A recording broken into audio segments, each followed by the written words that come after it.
Alright. Hey everybody, this is Alex on my left, and this is Tillman on my right. I am Elliot, and we are there. Where's the line? He's Tillman. Yes. Oh, that's I'm Tillman. I literally, sorry, I thought that and I didn't say it. Tillman is on my right. You already did say that. Oh, did I? Yeah. Are you not paying attention? I thought I did say it, and then you made me feel like I didn't. What is wrong with you? You're supposed to be in charge. I am in charge. Oh my God. We gotta hire a different guy. Was that free kid again?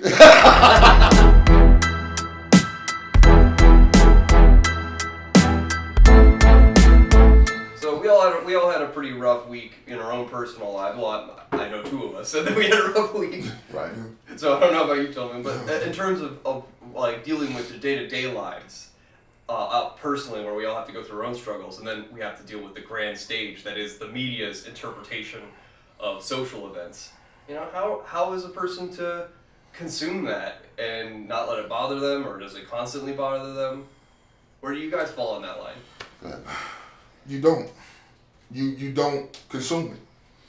I agree with that. I've gotten to a place for myself where it's difficult to listen to the news. It's difficult to communicate about the things that's going on in the world. When I heard about Dante Wright, it of course it bothered me because I'm a 36-year-old man with children that are 19 and 17. And all I could think about was how the parents feel. All I could think about was them thinking, well, if we would have got a tag properly for his car, or had they been fussing about him about having your tag and registration correct. And that was my first thought. But then I found out, well, they just got the car for him, trying to help him do better for his child, for his own child, for their grandchild. And it's like the steps that we take as parents to put our children in better position, and then for it to ultimately lead to losing your child. It sits very heavy with me. Because that happened, and then I hear about the mass shootings. I hear about Adam Toledo in Chicago, who's, 13 years old. And he's gone now. And you think about his parents, the decisions you're making for your child to be out there, that time of night, who he was with, why would he have a gun, the lessons that you may or may not have taught him about dealing with police. That if you have a gun, it needs to be down immediately. You need to, like, the different ways that you could protect yourself from ending up in this situation. And knowing for myself as a parent, I tell my kids 1,000,001 things, and they might have listened to the one. Right? And so, yeah, that's honestly where I'm at. And honestly, throughout the week, as you talked about with the personal issues that we all may have had and going through this week, it accumulated at the end, which I didn't get to talk to any of you about, but at the end it accumulated with my own daughter having the police called on her for eating at a restaurant and her food being wrong, and her asking to speak to a manager. And that manager deciding that it's a better decision to call the police on a teenage couple rather than to come out and just communicate with them about their order being wrong, which also led to my daughter and her boyfriend being in cuffs and put in the back of a car because a police officer wanted to show his ego and that he was in charge. So it's been a difficult week overall, and the fear in my heart when I hear my daughter call me and tell me like they got the police here. And having to deal with that after I'm hearing about Dante Wright being shot and Adam Toledo being shot and the 8 people at FedEx being shot, and it makes you feel unsafe just to exist in this world. So that's where I'm at right now, honestly, with these things. I don't think about as much the whys or how it worked out from the argumentative standpoint of should we have guns or shouldn't we have guns, or what people did criminally. I just think about how it affects me personally now.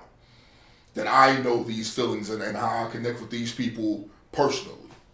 That's where I've gotten to, because there was a time where I was very upset, very mad, arguing these points, but it kind of dissipates over time because you get used to these things happening. What was the end You result? almost expect them to happen. What was the end result of your daughter? My daughter was released. They wanted us that we just paid the bill as it is and accepted the loss, accepted the fact that we weren't taken care of properly. We didn't get to communicate with the corporate from the restaurant because they didn't answer the phone, they return calls, they don't, and the police said they've give us a report that we can go and pick up, and hopefully we'll be able to do something concerning that. But it's my daughter didn't lose her life. She wasn't abused, but mentally, emotionally, she will not be the same. Why did they put her in a car? Why they put her in the car? Yeah, They said they were taking her to jail. But it was they said they were going to take her to jail for theft of services. They said, well, my daughter said she wanted to speak to a manager. The manager called the police, said they refusing to pay, come get them. And my daughter sat there waiting for the manager to show up. And then instead, a police officer showed up. So they accused them of theft even though they didn't leave the premises. They didn't say they weren't paying, but yeah. So it was like they accused him of attempted dine and dash, but Yes. minus the dash part. Minus the dash part, yes. They just died. And they actually articulated their dissatisfaction with the food, and they didn't get the right thing, I guess. No, Right? they didn't get the opportunity to say that to the manager. They just called the cops. The manager just called the cops. Yeah, So- well, Now, do you feel like that was a racial issue? I'll be honest with you. In the moment, I didn't feel like it was a racial issue. I felt like it was because I've worked in the restaurant business for some time, and I know sometimes you just get frustrated with people, and it don't have to be that particular person, Right. but every customer that come in, like your name is John Doe. So after so many John Does and so many John Does complaining, you get to a point where it's just, I just don't want to deal with you people. You John Does, you customers. And so that's the mindset that I had. And I did find out later on, because I never got to see the general manager of the restaurant, but he was a black man. And when I came into the restaurant, all I really saw was black people. And it was honestly my wife who asked me, do I think that it was being racist against an interracial couple? Because my daughter is biracial and her boyfriend is white. And they were in an establishment with just black people. And maybe possibly that their waiter and some other people took issue with there being an interracial couple. So it was reverse racism. I don't use that term, but I don't use that term, but that could be a possibility. And the mindset for me is that what I do is I normally say is, or not just me, multiple people, of course, it's a saying, it's an old saying, is that all skin folk and kinfolk, which means that just because someone has the same skin as you, don't mean they mean good for you. That's true. And let's clarify the reverse of racism. Racism's racism. Yes. I was being I know, sarcastic, man. Come on. I think everybody else in the world got it, but Elliot. Hey, you say that. No, absolutely. Yes. I think No, I knew exactly what you were doing. No, that's a good point. But racism is always like anti-black or anti-minority. Mm-hmm. Racism is racism. Oh, I right. agree with that. Yes. I'm sorry your daughter had to go through with that. I mean, now I have a very similar story that happened to me when I was young. I was 19 or 20, and where we lived in South Carolina, Myrtle Beach was kind of the destination. We had drove down there, 4 of us, for the day. And the young lady, I actually happened to be engaged to her at the time. It didn't work out, but we all ate, and her food was horrible. We all tried it, and it was bad. And we told the waiter and so forth, we get to go to check out, and they wanted us to pay for it. I stood my ground. I'm like, no, I'm not paying for that. And Myrtle Beach police officer ended up there and was like, "You either gonna pay for it or you're going to jail." I'm like, "We need it. You go look at the table; it's still on there." And he's like, "You either gonna pay it or you're going." And so that wasn't. It wasn't like that. You know, I don't know if they thought we didn't have the money or if we were just causing trouble or whatever. I'm like, fine. So we paid it and left, and it was a real negative experience. And that happens. And I guess in restaurants, I mean, I don't know. I mean, you would think that a restaurant, and you know, that was I don't think that was a chain restaurant. It was a small Chinese restaurant, probably independently owned. Maybe they thought young spring breakers trying to have cause problems, whatever. That wasn't what we were doing. I don't know if where your daughter was a chain restaurant or an independent. It's a small chain restaurant. You would think that the attitude would be to take care of the customer, not call the cops on the customer. And I actually have another context for this. A close relative who's a younger man is the general manager of a restaurant around here that does have a bar component.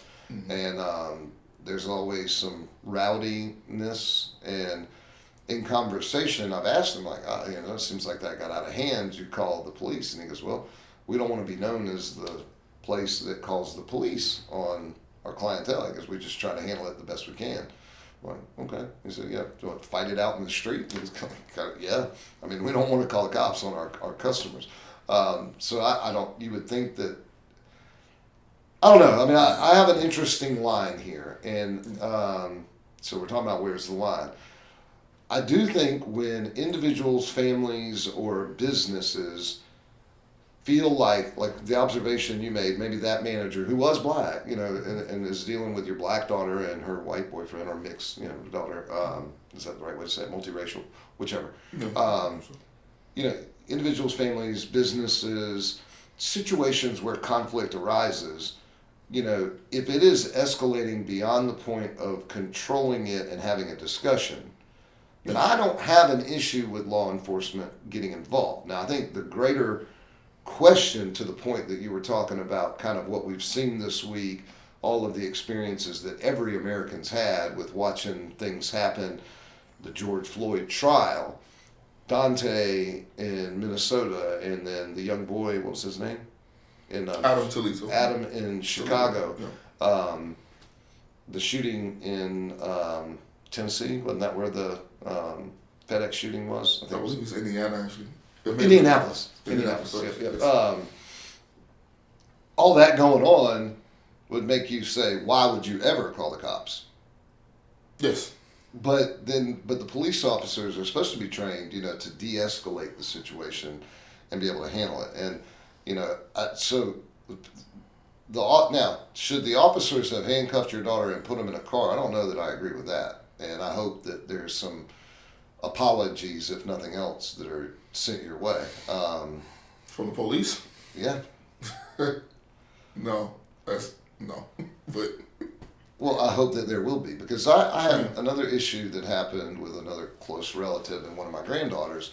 When she was a baby, she had difficulty processing different formulas, right? They had to go through a bunch of them, and she would throw it up. So it took a while to figure out the right one. And the mother and her were living in a little house on the farm of biological grandparents. Anyway, I don't want to say names. So granddaughter, she choked up the formula and then kind of breathed in. So she aspirated in a lot of milk and began choking.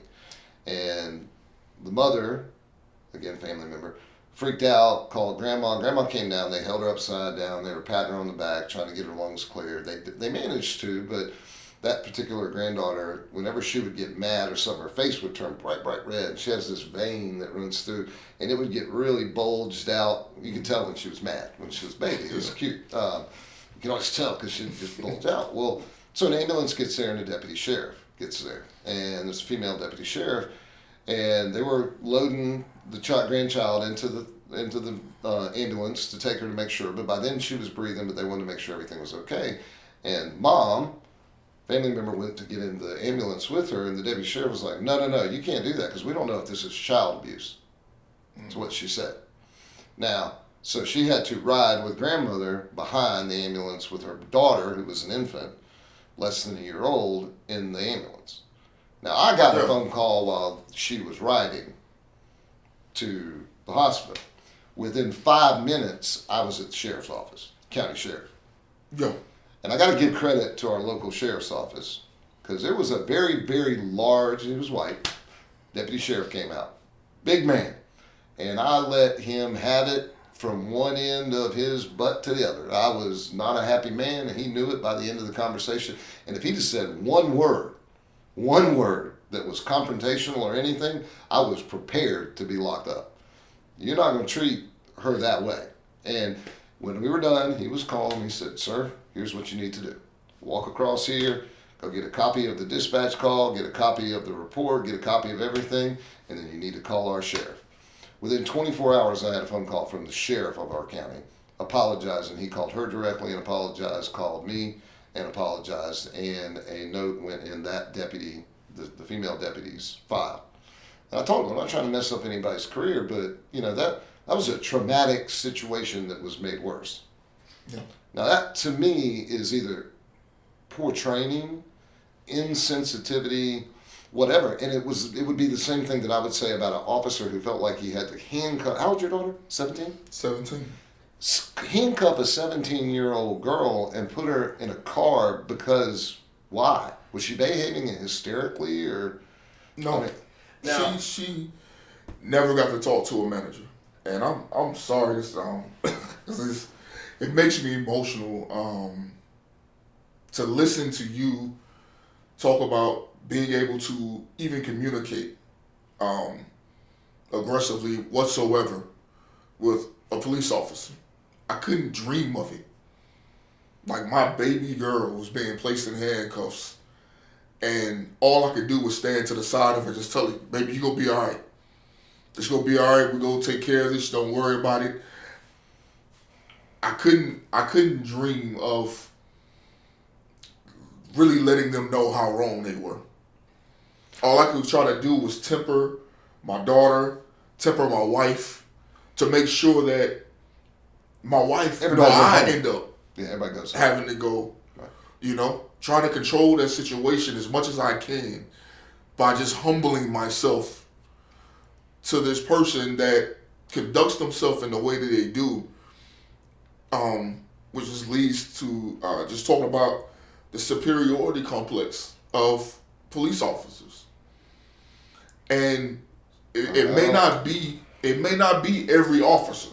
It is not. And it also, and we're also talking about different time periods, because if you had done something similar to like what Alex did, where you're calling up to go into the sheriff's office or the police station and go chew the department out for throwing your daughter in the back of a car, we were in completely different climate. I wasn't at the scene. But if I was at the scene and that had happened, I'm not sure I possess the ability to maintain the calm that you did.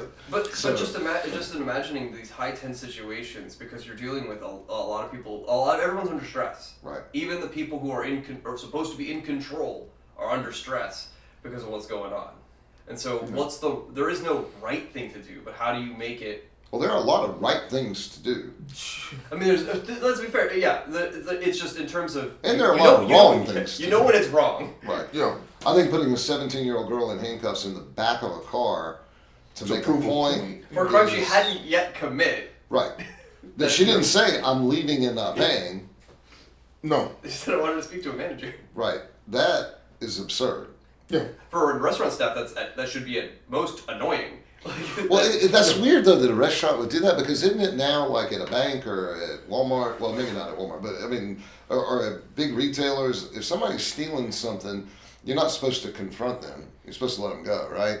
Yes. I mean, isn't that what they say? Just don't get into it, because now you open up the door for all kinds of, liability from the business perspective. Yes. And, if it's a bank, they're going to catch the guys. I mean, just let it go. They're insured. I mean, whatever. And why would you call the cops over a dinner? I don't understand that. Well, like I said, even in that, you deal with a feeling of superiority that's coming maybe from this general manager who, because they're a general manager, they at a restaurant, at a nice restaurant or decently nice restaurant, they may feel they're of a certain level, but that restaurant is frequented by younger people, younger African American people, and even as an African American, power difference. There's a class difference in mind. All right. Well, yeah. Before we go down that road, I mean, going back to what I was talking about earlier about using law enforcement as a de-escalation tool, I do support that, because there are domestic issues, family issues that escalate to a point that law enforcement might need to get involved. I say that because there's probably personal experience in this room with that. And then there are times when there's not. And in your case, what we're talking about with your daughter, I don't know the cops need to be there. Well, I mean, now if she was pitching a fit and throwing things and so forth, which I'm assuming she wasn't, then that's not a time. Then I would say, okay, we can't calm her down. We need a law enforcement to do that. Well, and that's the thing too, is that that's a civil matter. This is a business transaction. It's a civil matter. Why is it that? I know you're not gonna like this, but people talk about defund the police. The ideal of defunding the police is about taking certain funds from the police, amount of money that goes to the police, and putting it into other programs, to where the police don't have to respond to this. We can send this different type of security over there, or health administrators, mental health administrators, or some other group or program to deal with situations that don't require someone with a gun on them. I hear that, and I'm not far from accepting that. I think the risk factor, being someone who works in mental health and has worked for DFACS before and other state agencies, I've been in some uncomfortable positions, and law enforcement was always with us. Yes. Okay. Now we're talking about taking people's children from them and or other circumstances. Yes. So, but if you're taking someone's child, right, you should probably come with a gun, right? Because you never know where that's going to go. Yes, that's because. But the point I'm making there is that you're talking about like deploying a social worker or a crisis intervention officer, somebody like that is unarmed, maybe has a measure of authority to call back up, if needed. But even their policy could be that they do have a weapon, but they leave it in the car. So that way when they but what if they walk in and it's not your daughter, but it's some drunk 18-year-old or 20-year-old who happens to have a knife or a gun, then how do you... Public drunkenness. Yeah, but how do you stop them? That's a crime from the moment you... But you don't know that. What if the manager didn't know that they had a gun? No, I'm talking about public drunkenness. Public drunkenness is a crime from the beginning. I think before we get so the take the drunkenness. But when it's a dispute of, like I said, it would be a civil dispute essentially. Okay, right, but still, that crisis intervention officer shows up. Okay, and because that officer shows up, this individual, not your daughter, someone else, hypothetical, imaginary person who can be purple. They don't have to be black or white or green or yellow. Because of the presence of that individual, escalates and pulls a gun or a knife out. And that person doesn't have the ability to defend themselves, protect other people. What happens then? They run out the door and call, hey, send another real cop? Or, what do we do? No, well... I think that's where the line is going to end up being, is how do you differentiate between what is... the potential for escalation in today, even this week, showed us that, right? And I'm not talking about the law enforcement involved shootings, I'm talking about the other ones. It can happen anywhere, anytime. If I was a FedEx employee now, I would demand that I have my cell phone with me and maybe a gun. Yes. I don't know. And we end up in kind of a weird situation where, we had there's the story about how do you stop a bad guy with a gun is a good guy with a gun. I agree with that. But what happens if there's 15 good guys with the gun and not everybody is as cool behind the trigger? If you see another, this is where you have weird scenarios happening. Well, isn't that what happened didn't that happen as part of the riots with George Floyd, the young white kid who shot after he got beat up? Yeah, those were people who felt like they were being threatened good guys with guns. Or not, there was one guy who had a gun. Right. And, but he got his arm shot off, essentially. You had, essentially what you have when you have, to me, in my mindset, when you have a good guy with a gun, a bad guy with a gun, and they're clashing, all I see is guys with guns. And I'm hoping a straight bullet don't hit someone else. Collateral damage is a real thing. That's my mindset in that. We like we as Americans like the hero, love the hero, the ideal of Rambo is real, man. Right? But like, I'm somebody who watch Marvel movies religiously. Okay. But in reality, it's rare that the guy sitting there with a gun while somebody robs a bank and he's waiting to catch the rob. That it's rare that works out for that guy or anybody else in the room. Actually, though, there was the video from it 2 years ago in the but church where the guy came in with the shotgun and they were all trained in that synagogue. And this was post the shooting in Australia where that guy went around and just like popped on video. They were trained on what to do in the event of a shooter. That guy entered, and the guy who got killed was trained to stand up, to be a target. You can see clearly that he stood up and the guy turned his shotgun towards him, and the other guy is walking down the aisle, drew his gun. You could tell he had training. One headshot within 6 seconds or 8 seconds. The whole thing was diffused. There was one man killed, but he was trained to do that. So now, you're right. Is everybody trained to that level? I mean, I've grown up with guns. I'm very comfortable with guns. You know, I do think that there's this mentality of what you're talking about, 2 guys with guns in a shootout. A gun is a tool. Okay, it's not it is not meant to be, it is a protection instrument. It is not an assault weapon. Okay, so that whole terminology, we could have a 4-hour discussion about that. But, you know, if I were to have a gun, and don't start, I'm trying to make a point. If I were to have a gun, and I'm neither confirming nor denying or admitting or anything that I may or may not have ever owned a gun ever, but if I were to have one and an altercation occurred. Now, there's 2 scenarios that I see playing out. Now, we live in Atlanta, Georgia, so road rage is a realistic issue. Yes, and if somebody pulls out a gun, then my job is to get away from that scene. Okay, right? Because I want to live. So my gun becomes an instrument to distract him long enough for me to push the gas. And I don't care if I have to hit 4 cars, 2 trees, and 6 bushes to get 2 miles away. We'll figure all that shit out later. I'm alive. And I'll call 911. And come get me, come get my gun. You can tell everybody I hit him I'm sorry, but I'm alive. And I don't know what the hell was going on with that gun. So I'm going to draw my weapon. I'm going to shoot twice. At him because he's shooting at me.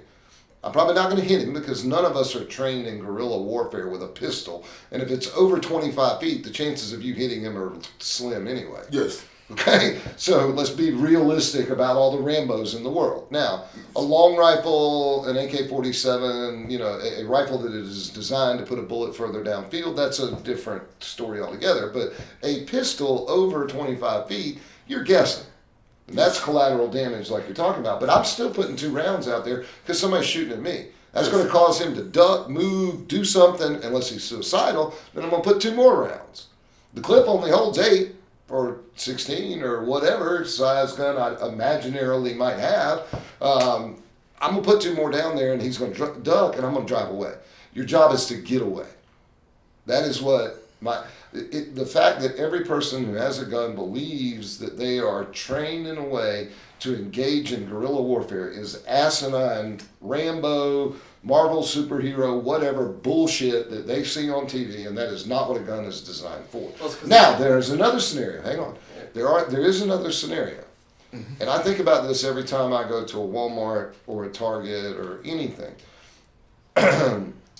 Or FedEx, the shooting.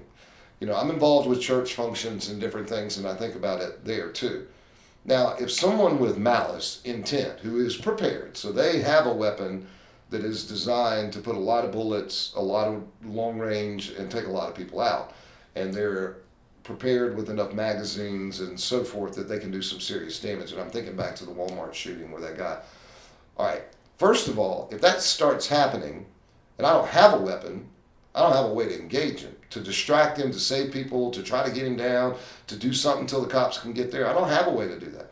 Even if I have it in my car and I'm outside and I hear the shots, I know what I'm going to do. I'm going to grab it and I'm going to go towards it. Now, my fear is that I end up getting shot by the police because they mix it up. But if it saves somebody's life and I can stop him or distract him, then I'm going to do that. If you don't have the gun, you can't engage him. At FedEx, if one of those employees had a gun, they could have engaged him. Like what happened at that church where he was engaged. I worry about it at our church function. It's not big, but if somebody ever did, when we deal with issues in our, it's a celebrate recovery. I don't have any problem talking about it. It's a great thing within our church. But there are people that deal with stuff. If somebody got mad or upset or something and they came, we don't have a way. I mean, it's all the way out in my car, so I'd be like, hey, time out, let me go get it. That's not going to work either. So those are the scenarios I'm at. Now, obviously, you come into my house, it's a completely different game. I'm going to put enough holes in you that you ain't moving. And I've been told by attorneys that I've spoke to that even that is questionable. You have to demonstrate you're in fear for your life. Well, that son of a bitch coming in my house made me afraid for my life, so he's going down. But the two scenarios outside of my home that I imagine are like that. Something where an altercation occurs, shots are fired, and your job is to get away and get your family away, right? And not engage in battle. You're not trained to do that. Nobody's trained. Well, very few people are trained to do that. Or a scenario where you do have a live shooter type situation and you're not equipped to deal with it. You don't have it to distract him long enough for people to get away. You may draw fire. You got to be prepared for that if you're willing to do that. I mean, all the other stuff is fantasy. But that's and with everything you said, it's true and makes sense. And I 1,000% agree with you. I think the one thing that you may be missing in that is that that's where the majority of the world lives, is in fantasy land. The majority of the world, and that's something I disagree. I don't know that the majority does. Most people that own guns that I know, that own them legally, okay, are responsible with them. They take care of the weapon. They keep them in a way that is safe from children, and that they are very responsible. The where you hear about, the 20, 30 shots fired and so forth is an individual who really doesn't give a shit about gun laws. Mm-hmm. And that's where my issue with gun law reform, which you brought up before, I have a problem with, because the person you're hurting then is the legal or responsible gun owner, because a criminal, black, white, green, or purple, does not give a shit about law. They're going to commit, now, access to that gun, that's a different discussion. Access to high-capacity magazines, that's another discussion. But if you institute a law that restricts the responsible, law-abiding gun owner, then all you're doing is giving the criminal the upper hand. Okay, well, let's get into that then. If you were restricting long guns, what they deem assault weapons, which people say it's no assault weapons. My thing I would say to that is, can you assault somebody with it? Well, any gun is can you assault groups with them? Like that's that makes the it. idea. All right, now let's that's the idea. All right, I've got a Winchester Model 94 that was handed down to me. It is a lever action 30-30 weapon that will hold 7. If you're nice with it, maybe. I know what you get into. If you're really nice with it, yes, you may be able to knock down a group. I got 7 rounds. Really nice with it. I can hit 7 targets in quick succession with it. Pretty sure. Like I said, that means you're really nice with it. But I grew up shooting weapons. I grew up shooting guns. My grandfather taught me how to shoot. World War II veteran. I had to spend 2 hours cleaning the damn gun before I could shoot it. I was 8 years old. All I wanted to do was go pull the trigger. You walked up and down. It was snowing, barbed wire both ways, back and forth from school. I get it. But let's not battle. But all right, let's take for example then what makes an assault profile. But if you step away, and when I say assault rifle, I say it's assault rifle because we're looking at guns that allow you to massacre groups in quick succession. All right, so that's the thought process. All right, so any semi-automatic weapon then? Yes. All right, so that's every 9mm pistol out there. Well, it's not with range, so it doesn't allow you to assault groups in quick succession because you don't have the range that you would on a M4 or M16 or a AR-15, or like you have substantially more range. AK-47. Those AK-47, yes. Well, you got a bigger bullet, so it's traveling further and down. So, and of course, with the bigger bullet and the way their bullets are, it is definitely, it does tend to do more damage as well when they do connect. So well, the cartridge is bigger. The actual aim, the lead that goes down range from an AR-15 is a 223, which is the size of a 22. It's smaller than a 9mm. I was thinking about it's just flying AK-47. Well, and that's what I had in my mind just because I've. All right, that's 5.62. That's a little. I mean, 5.62 is bigger, but a 9mm is still a larger piece of lead. The what you're talking about there is the velocity that it's traveling at. So its mass and velocity causes the damage. What? Sorry. As you get into the details. Are you snoring? Yeah, it's boring. Well, that's not boring. I'm talking about. There's people that care about that. Okay, whatever. I'm demonstrating I know what the hell I'm talking about. I get it. You don't know. I'm not going to start having an epiphany of knowing, oh yeah, I understand the size of the bullet and how fast it goes. It goes zoom and hits you and you die. Like, okay, all right, so shut up. Edit it out if you need to. No, leave it in there. Cause I'm going to leave that in there. Dumbass over there. I mean that in all love. Oh, Shit, I just broke my chair, too. Oh, you see, you're violent. That's why I didn't want to touch them. I'm already violent. So, all right. Now, where you win an argument or where I'm open to a discussion, I think what you're talking about, if we boil it all down, an AR-15 is simply a gun. It is simply a weapon that is used primarily for things, hunting, target practice, sport, okay? Mm-hmm. It gives you the ability to put multiple bullets, multiple rounds downfield, right? Where my Winchester Model 94, when I'm telling you, it's a lever action weapon. So you have to pull the trigger, eject, pull back, pull trigger. You don't go pop, pop, pop. But my shotgun, that's a Remington 1100, the old, semi-automatic shotgun, it'll hold 5 rounds. I can pull the trigger 5 times and it'll shoot them. Been dove hunting, love it. It's cool, right? Yeah. You're talking about, I think, at that point, magazine capacity. And I do have an opinion on this. Now, but you have to fold in what the original spirit of the Second Amendment was before I make my opinion, because I've had lots of argument. The original opinion or spirit of the Second Amendment was that the military would not be armed more than a civilian could be armed. In other words, we could defend ourselves against the government. That is an unrealistic. We do not have tanks. We do not have RPGs. Oh, hold on, because that's what I was gonna say. So, number one, in my mindset, that's a red herring in itself. Like a lot of people say that and they believe that. I don't believe that was the purpose. Honestly, no, that was the intent. It's written there. It's on the hallway. Well, no, I've read it multiple times. That it was the spirit. But and of course it talks about, it says militia, but it doesn't say specifically. There's still people who don't know it precisely what it meant. It's not something that you read and you know for sure that it's only saying. I don't think you're going to work with the army. I get you. And like I said, the vast majority of people believe that, and that's what I believe for quite some time. I think constitutional scholars would tell you that was the intent. But there's also some that argue. That's the only reason. I've gone into 98% of people think something. Yes. We'll listen to 2% too, but.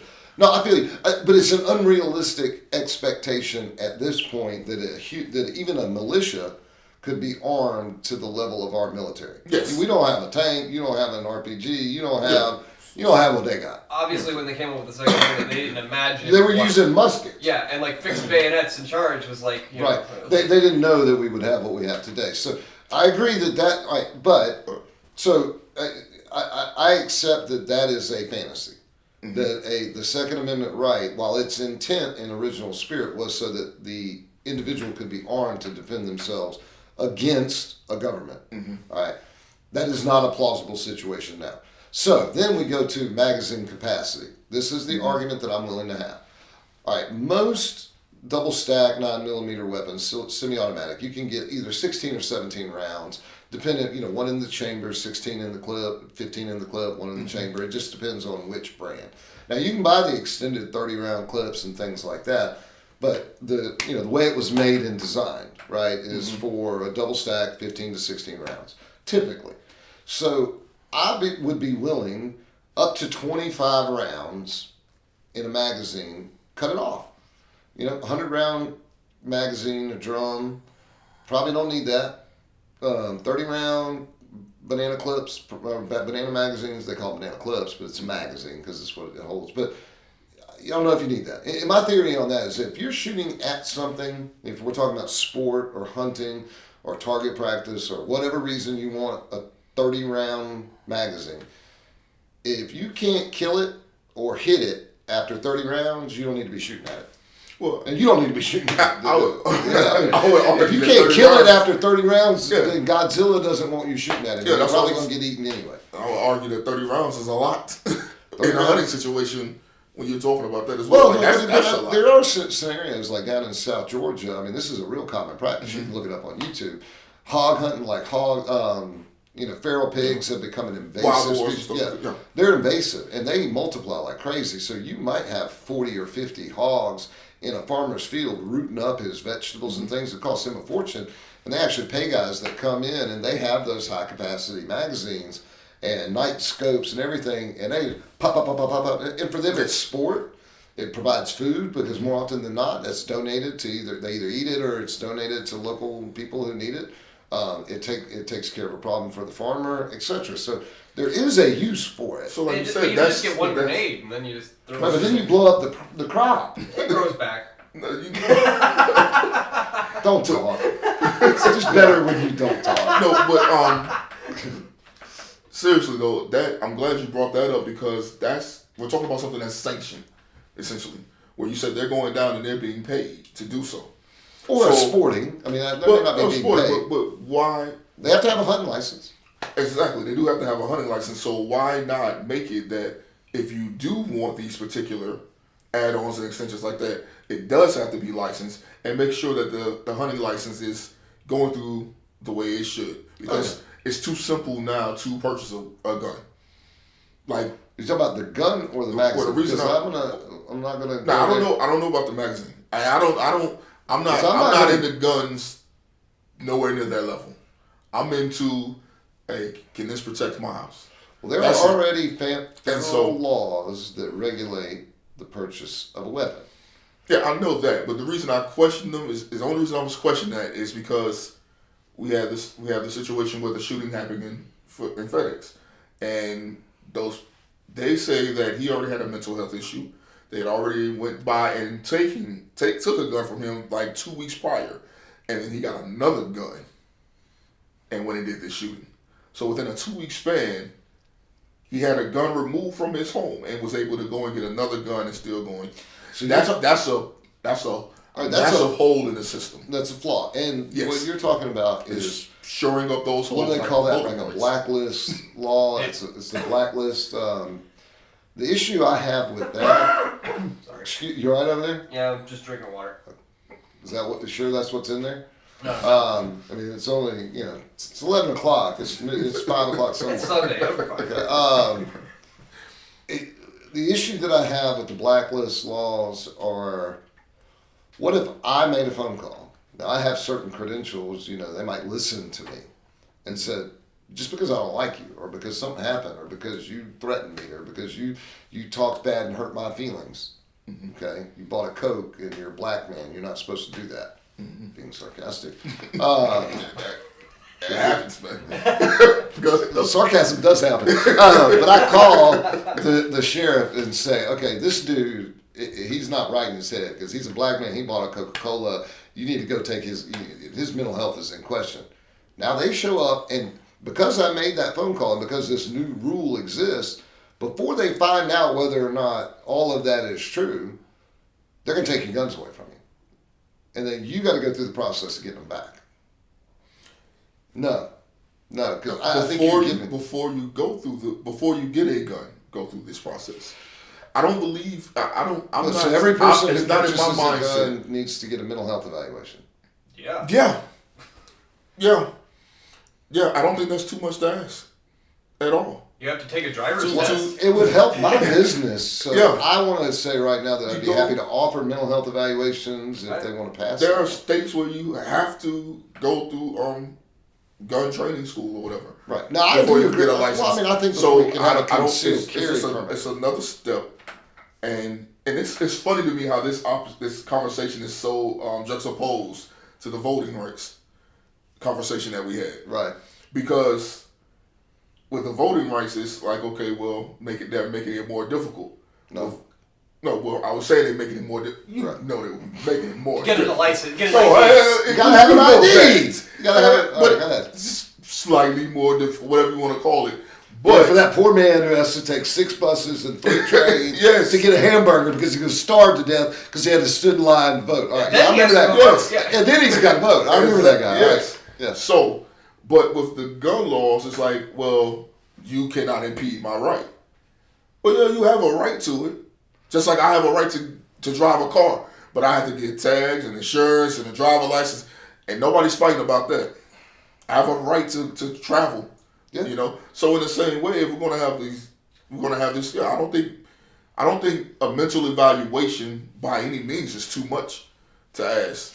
Again, I want to say that I promote before that you from a get a gun professional license. perspective. I would be happy to facilitate Yes. that. Hey, but from having a mental health check before you get a driver's license also would be kind of nice with all the road rage. Right, you got a 3,000-pound missile that you're driving 90 miles an hour down the road. You might want to know if that person's stable or not. Yes. Look, when it comes to driving, that is the number one killer of people is car accidents. So yeah, you're not gonna get a disagreement from me Yeah, there. I don't try not to drive in Atlanta at all. Yeah, I as well. You know, I do think that points out an interesting thing is because with mental health issues and people who are violent, you know, even if you take the guns away, you know, we see examples of they get a hold of something that can hurt someone.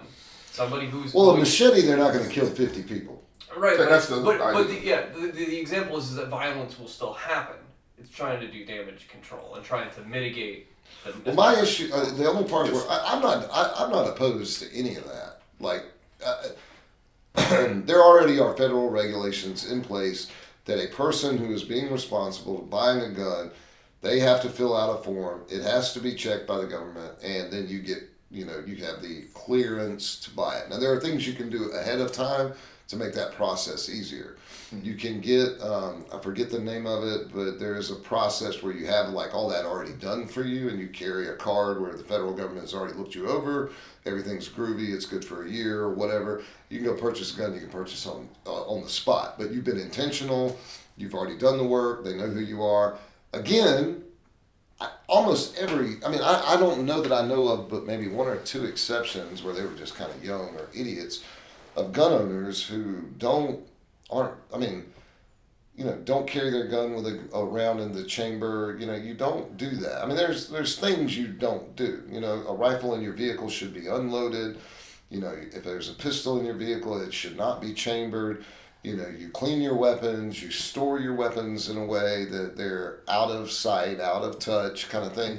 Mm-hmm. I don't know people who don't do that. Now, that said, again, if you're going to impose restriction, and I think this is where the argument comes from, either from, gun owners, conservatives, the NRA, whomever, if you put restrictions on the honest people, what are you doing for the criminal? Because there's guns out there, and they don't care. They're going to commit a crime. Now, what you're trying to avoid is that mental health break where the guy in Vegas, the guy recently at FedEx, the guy with the local shooting here with the sex, the Asian whatever massage parlor, his sex addiction, whatever it was. Yeah, he's still sitting in jail. But yeah, and I don't know how you put. All right, then I start getting squirrely because you're infringing on freedoms there, though. Because okay, well then are we going to say you need a mental health evaluation to own a baseball bat? No. You can't kill 50 people with a baseball bat. You can kill 2 or 3. Same with the machete. Maybe. You got to be nice with that baseball bat to kill 2 or 3. I Because a man without a baseball bat can stop a man with one. Right. But a man without a gun can't stop a man with a gun? I don't agree with that statement. That's rare. You gotta be Superman. You stopping a man with a gun. You're lucky. It's luck. Because this is the thing I always tell people. Bullets have no names. You can aim at whomever you want to aim at. Right. But where that bullet lands is up to that bullet. Well, it's up to the person behind it shooting it. And those people are far and few between that can actually put a bullet where they're trying to put it. Like, get a bullet to go exactly where they want it to go. When you're talking about, like, when we start talking about range, we start talking about pressure, we start talking about the situation, the other people reacting, and it's just too much going on for you to think that I'm going to be able to put this bullet precisely where I want it to go. Unless you are a professional, or not professional, but somebody who knows what practice. You're also dealing with people in a scenario like that. You've also got the choices that they're making. You don't know if they're a good guy making a questionable choice, or there's a range of moral things going on in the fact that you're pulling out a gun and firing it. Well, let's not sensationalize something that rarely happens, even though there have been a few examples this week. One is too many, so I'm not minimizing. What rarely happens? That involve like mass shootings or things like that. This is okay. Statistically, it is a rare thing. Okay, well, that is not an arguable point. Well, it kind of is, and that's why I meant to give you the stats today, because there's been over 40 this year so far. Okay. And mass shootings anytime where three or more people are shot. Yes, and that's happened. There's been 40 occurrences of it. Right, but how many of those occurrences involve like gang activity, drug deals, and so forth? The federal numbers don't break that down. Right, and so that would be my federal numbers don't break, but so that part I'm going to be squirrely with. Okay, let's say it was 40. This is May 18th, right? So we're almost halfway through the year. Yeah. Right, and there's 40. There are 330, 40 million people in America, okay, and there are 100 million people, gun owners, give or take, right? Legal gun owners. Now, we don't know anything about the illegal gun owners, but whatever. Statistically, that's a very small margin, okay? The reality is, most officers that I have ever talked to, most civilians that I have ever talked to, have never pulled their gun in a dangerous situation. True. Never. True. Never. I can't tell you how many retired police officers I've talked to. I pulled my gun twice in all my years, never fired it once. Or I never even pulled my gun. So this concept, I'm trying not to say bad words, concept of that there are cops and people walking around there that are around the world, our community, that are just trigger happy, ready to start shooting people's heads off is such a fantasy. It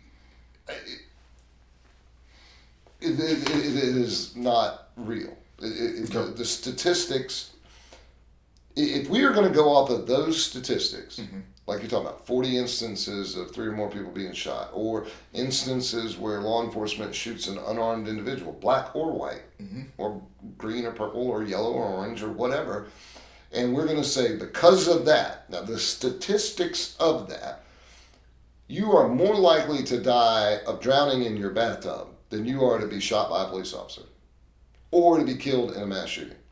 Now, are we regulating bathtubs? No. Are we taking bathtubs out of houses? Are we making people pay extra for bathtubs? Are we making people do changes to their home to ensure that a child doesn't get into a bathtub and drown, which is probably more common? We do that. We do? Yes. I do too. What do you do? The bathtub doesn't pull me over and get. No, they have to be a standard height. Yeah, and I'm saying we do. So there are regulations on bathtubs. There are regulations and instructions and warnings and all that concerning bathing your children. You ever seen a gun? The box a gun comes in? Yeah, well, I actually have seen a gun box, but I had to think about that for a minute. I've seen it. You seen it. You hadn't touched it. You didn't pick it up. You saw it. Yeah, I got it. But it's got a lot of warnings on it. Yes. Pack Cigarettes has a lot of warnings on it. Yes, but okay. This is the issue in that, and I think we should defund bathtub makers. Okay. I mean, come on. If we're gonna go there, this is the issue. We got to take bathtubs out of houses. We're talking about people being responsible for themselves in that. They're responsible for themselves in the tub. Yes. Oh, you're talking about humans. Like, I'm not going to do this. I'm not talking about Hey, tubs. I said this before. A bathtub does not hold you over and tell you what to do. Yeah, you don't know that. I'm not talking about tubs. that. I mean, if somebody's having a mental health break, that tub is talking to them and telling them to turn the water on and get in. We're not talking about your wild child days, okay? Well, it was a different time. Back in the 40s, Hey, there was this one summer, I can't talk about, but no, I said I'm not going to entertain the bathtub thing. More people die in a bathtub than they do from bullets. I'm not entertaining that. All right. But then, I don't know where you're arguing. What we're talking about is preventables. Bathtub is preventable. We need a way for you to kick it. That's an accident. Come on, stop. Oh, wait a minute. So was what happened to Dante. It was an accident. Okay. An accident with consequences. But this is the thing, is that this was when you're a police officer. And you can't make a mistake. You tell me, you can make a mistake. You have to deal with the consequences. I'm a truck driver by profession. Okay. All right? Yeah. If I go out there on that road and I crash into somebody and kill them, that's manslaughter. Which is what happened with Dante. Exactly. That's manslaughter. Right, she's charged with manslaughter. Okay, but there are a lot of people who felt like she shouldn't have been charged at all because she just made a mistake. I think manslaughter is the right charge. And I do think that there should be I don't know that jail time is going to be an issue. I know that there's going to be a reaction to that. Yeah. I mean, you can clearly all right, so if you did hit somebody unintentionally or whatever in a car accident, whether they pulled over in the lane that they weren't supposed to or whatever happened, even if you swerved over, hit them, and they died, do you feel like you deserve to go to prison for 15 years for that? It depends, like you said, it depends on the situation. Now, if I'm driving, and this is the normal thing that tends to take place, either a driver will be texting on their phone, fall asleep, or they will fall asleep. Right. If I'm texting on my phone, then while I'm driving, right, or I fall asleep, right, while I'm driving, right.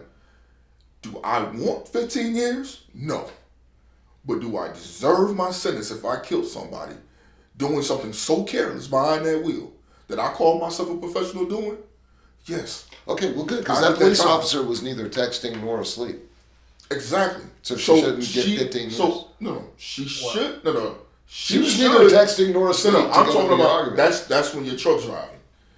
For her, you've been an officer for 26 years. And with an excellent history.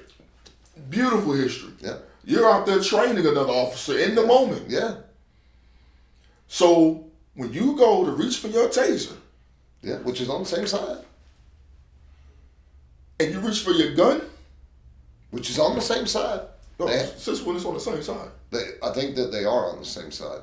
In her case. Yeah. No. There's no. I think your weak hand is supposed to have the taser. Yeah. Taser's on the left side, so that way you reach across your body and you pull it. Now, and that's most places. There's also other places where the taser is on the right side, so that way you have to actually reach over to grab the lethal weapon. And either way, they both have a pistol grip. So if you're engaged trying to calm him down, which she was, you pull the gun and then he's reacting, and you think even the way she shot extended out is not how you fire a pistol. That's how you fire a taser. I hear you. All right, so she made a mistake. She made a mistake. I can't argue to what she felt. If you watch the video, her reaction alone should tell you she didn't mean to do that. I mean, come on now. There's no intentionality there. So that's where manslaughter comes into place. Right. So that's what the manslaughter. Well, right. I do think intentional is murder. Okay. Right. And there are consequences for a mistake. And I don't know about jail time. I would think somebody with that kind of track record, that kind of history, they might say, she might be on probation or parole for the rest of her life. Her mistake took somebody's life. Okay, so what is that worth to her?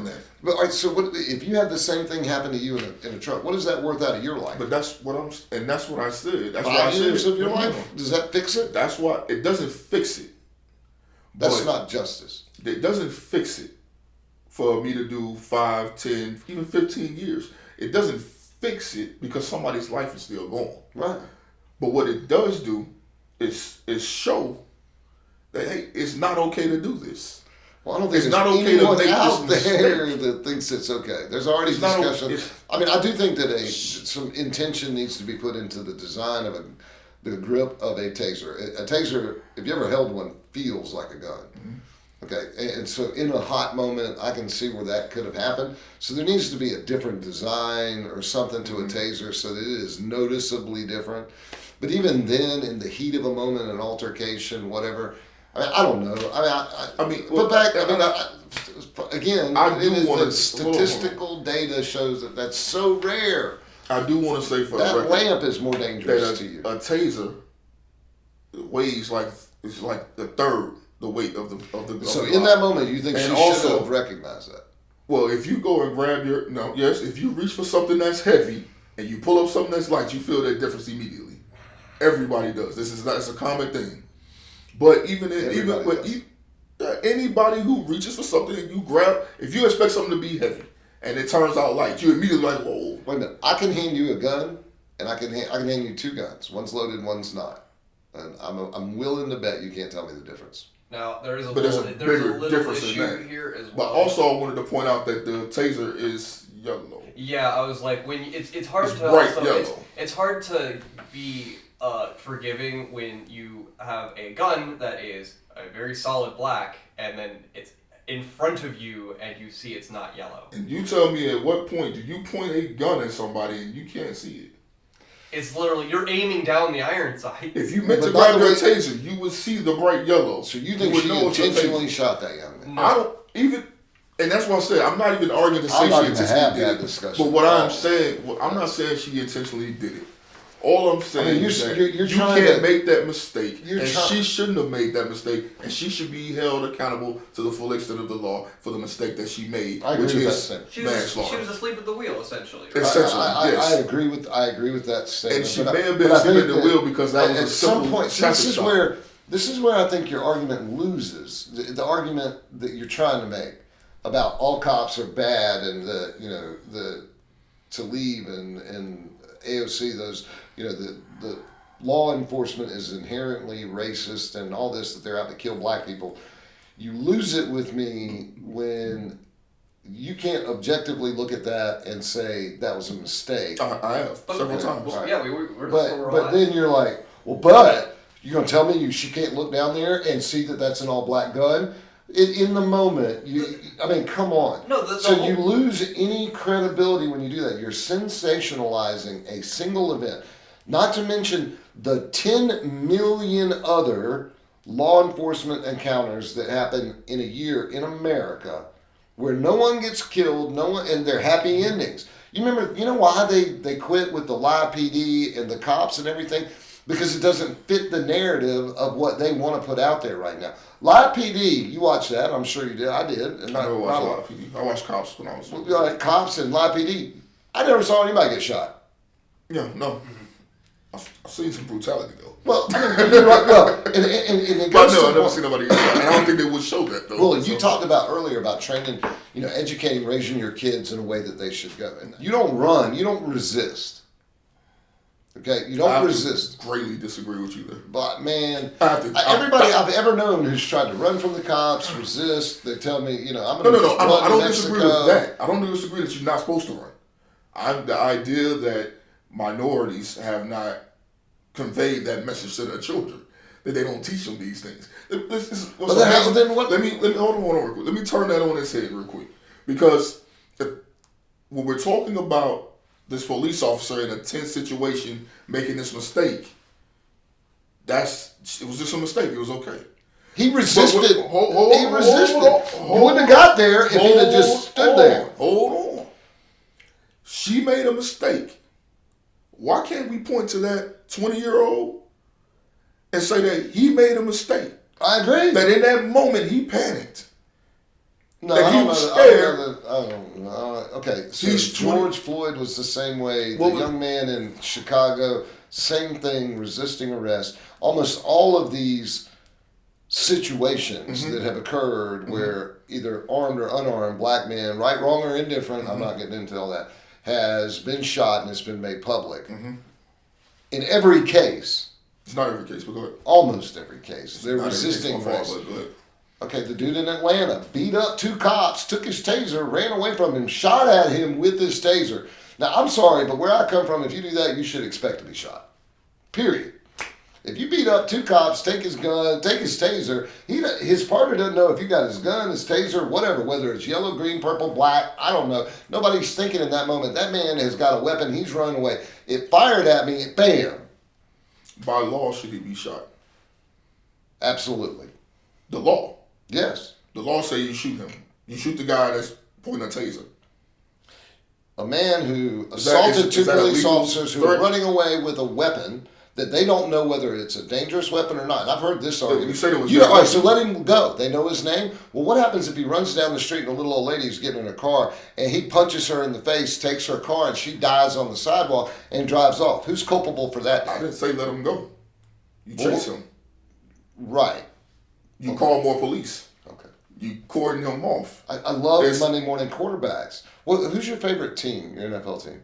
I mean, this is what you asked me to do. I don't even have one. I don't watch the NFL. Why would I do that? Okay, college football. I don't watch college football. We're going over an hour here at this point, so I think we might need to wrap it up.